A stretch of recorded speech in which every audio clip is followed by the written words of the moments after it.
pagi anak-anak. Hari ini kita akan belajar tentang bentuk, jenis tulang, dan sendi manusia. Bentuk tulang manusia. Bentuk tulang manusia ada 4 tulang. Ada tulang panjang, tulang pendek, tulang pipi, dan tulang tak beraturan. Yang pertama adalah tulang pipa atau tulang panjang. Tulang pipa biasa disebut tulang panjang, merupakan tulang yang berbentuk seperti tabung dan berongga. Bagian ujung tulang berukuran lebih luas karena berfungsi untuk menghubungkan dengan tulang lainnya. Contoh tulang pipa dapat ditemukan pada tulang betis, paha, pengupil kering, dan lengan atas. Berikutnya adalah tulang pipi. Tulang merupakan tulang yang berbentuk pipih. Tulang ini dibentuk oleh lempengan tulang kompak dan spons, di mana bagian di dalamnya terdapat sumsum tulang. Contoh tulang pipih dapat ditemukan di bagian rusuk, tulang belika, dan tulang tengkorak.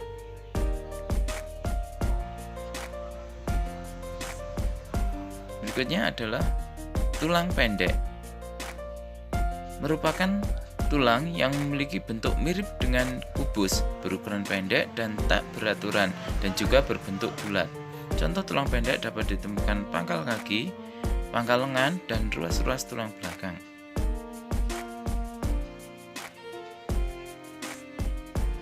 Berikutnya, tulang tidak beraturan. Merupakan tulang yang tidak memiliki bentuk spesifik atau tidak beraturan. Contohnya terdapat pada tulang tidak beraturan ditemukan pada tulang rahang, tulang pinggul, tulang belakang, dan tulang-tulang yang menyusun majak.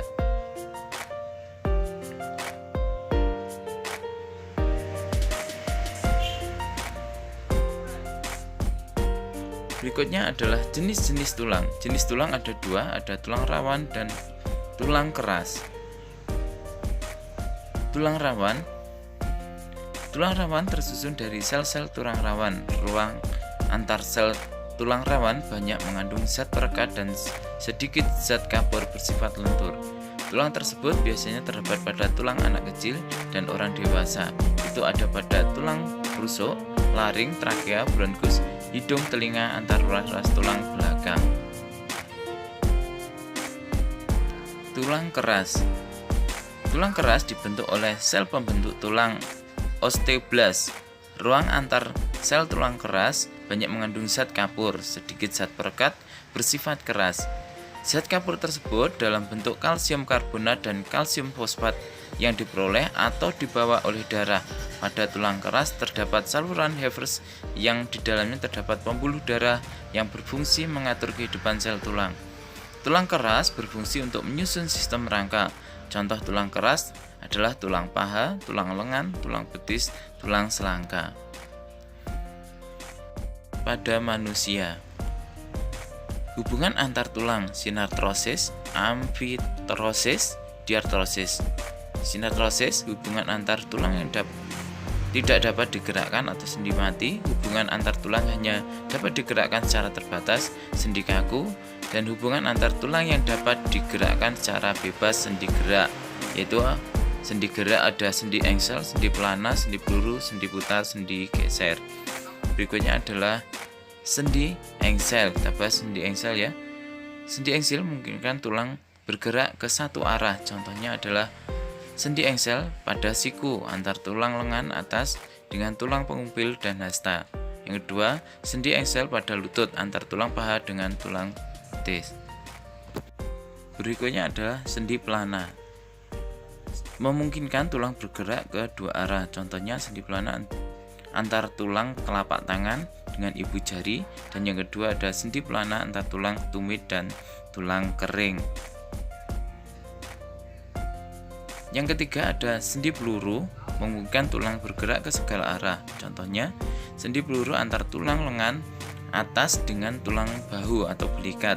Sendi peluru antar tulang paha dengan tulang ilium. Berikutnya ada sendi putar, memungkinkan satu tulang bergerak berputar mengitari tulang yang lain. Contohnya sendi putar antar tulang leher, tulang atlas dengan tulang tengkorak. Yang kedua, sendi putar antar tulang hasta dengan tulang pengupil.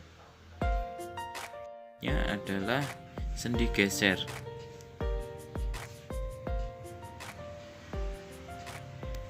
Sendi geser merupakan sendi yang terjadi pada permukaan yang datar, sehingga memungkinkan gerakan tulang yang satu menggeser tulang yang lain.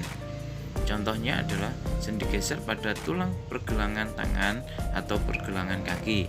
Sendi geser pada ruas-ruas tulang belakang.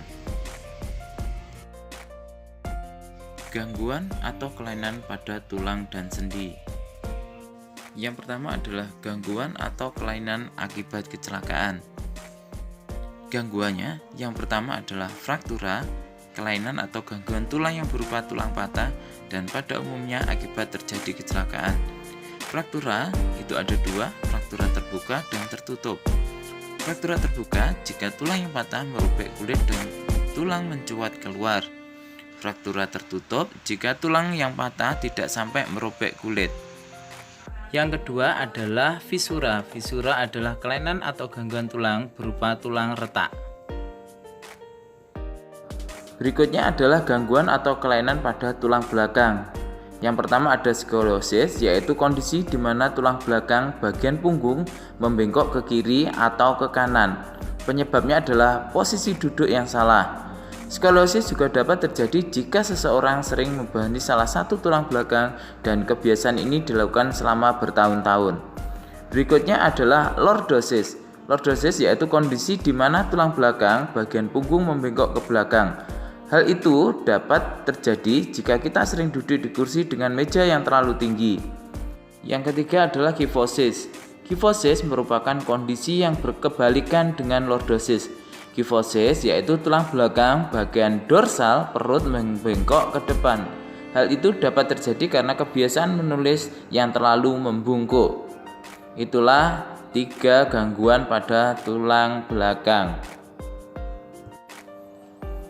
Berikutnya adalah gangguan atau kelainan karena faktor fisiologis. Yang pertama adalah rakitis. Rakitis merupakan penyakit tulang yang ditandai dengan keadaan tulang kurang keras karena kekurangan vitamin D. Fungsi vitamin D adalah membantu dalam penimbunan zat kapur dalam pembentukan tulang. Jika kekurangan vitamin D terjadi pada masa anak-anak, akan terjadi pembengkokan pada kaki. Pembengkokan dapat ke arah luar sehingga membentuk huruf O atau ke arah dalam sehingga membentuk huruf X. Berikutnya, yang kedua mikrosefalus merupakan kelainan akibat pertumbuhan tulang-tulang tengkorak yang terhambat karena kekurangan zat kapur. Zat pembentuk tulang tengkorak pada waktu bayi sehingga ukuran kepala kecil. Yang ketiga, hidrosefalus adalah gangguan aliran cairan di dalam otak yang menyebabkan pelebaran rongga tempurung otak sehingga kepala membesar. Keempat, layu atau semu adalah tulang tidak bertenaga akibat infeksi, misalnya infeksi sifilis. Yang kelima, osteoporosis, yaitu keadaan tulang yang kurang keras atau lunak karena kekurangan kalsium dan fosfor. Keadaan tersebut menyebabkan tulang-tulang menjadi mudah patah dan rapuh. Kelainan sebagai akibat penyakit lain. Kelainan tulang karena penyakit, misalnya TBC tulang, tumor yang dapat mempengaruhi tekanan fisik fisiologis tulang dan peradangan pada jaring pengikat dan tendon. Itulah beberapa gangguan atau kelainan karena faktor fisiologis. Berikut ini adalah contoh dari penyakit-penyakit atau kelainan pada tulang. Ada rakitis, mikrosefalus, osteoporosis. Berikutnya adalah kelainan atau gangguan pada sendi. Yang pertama adalah dislokasi. Dislokasi disebabkan bergesernya sendi dari kedudukan semula karena jaringan gantungnya atau ligamentumnya sobek. Berikutnya adalah ankilosis. Ankilosis adalah suatu keadaan persendian yang tidak dapat digerakkan karena seolah-olah menyatu. Yang ketiga adalah terkilir atau biasa kita sebut kesleo. Terkilir adalah tertariknya ligamen ke posisi yang tidak sesuai, tetapi sendi tidak bergeser. Terkilir ini dapat terjadi karena gerakan tiba-tiba atau gerakan yang jarang dan sulit dilakukan. Berikutnya adalah artritis. Yang keempat adalah artritis. Artritis adalah peradangan yang terjadi pada sendi. Ada artritis gout, artritis F, dan artritis Zika. Berikutnya adalah memelihara kesehatan alat gerak. Bagaimana cara memelihara kesehatan rangka? Yang pertama adalah duduk dengan posisi yang benar, badan tegak, jangan membungkuk atau miring. Yang dua, makan makanan bergizi yang mengandung kalsium, fosfor, dan vitamin.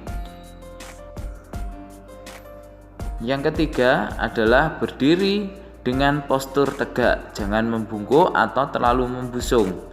Keempat, bawalah beban yang seimbang antara bahu kanan dan bahu kiri. Berikutnya, tidurlah dengan posisi terlentang atau miring. Tidur tengkurap dan bergelung kurang baik untuk kesehatan. Yang terakhir adalah berolahraga secara teratur. Itulah bagaimana cara memelihara kesehatan alat gerak manusia. Nah, itulah penjelasan tentang bentuk, jenis tulang, dan sendi. Semoga materi ini bermanfaat bagi kalian. Saya akhiri, wassalamualaikum warahmatullahi wabarakatuh.